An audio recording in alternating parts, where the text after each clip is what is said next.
Wapendwa, jamii ya John pamoja na mama Masi na wajukuu ambaye wako hapa na wote wa familia, Merry Christmas. Merry Christmas. Leo nataka niwaambie katika hii Christmas, kwa hii dunia Christmas watu wanaongojianga vitu vingi. Wengine wanaongojianga wafalme wengi.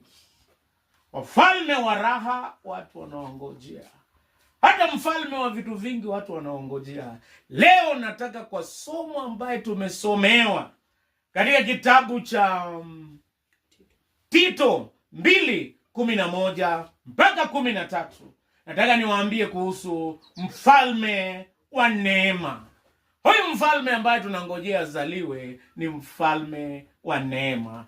Kitu cha kwanza, huyu ni mfalme wa neema ambaye imefunuliwa kwa watu wote. Yesu Kristo alizaliwa kwa hori la ng'ombe. Neema hii imefunuliwa kwa watu wote. Krismasi kuko na neema aina mbili. Kuna neema ya kawaida na neema speciali. Neema ya kawaida ni watu watapika chapati 300. Unajua kuelekea kesho magu yote eso. Yaani chapati ino 300. Yaani watapika, lakini hiyo ni neema ya kawaida.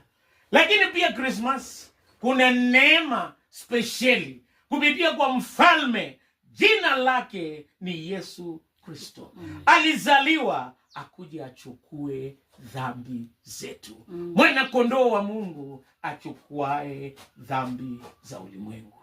Kitu cha pili, huyu mfalme anatupa neema ya speciali ya kutubadilisha.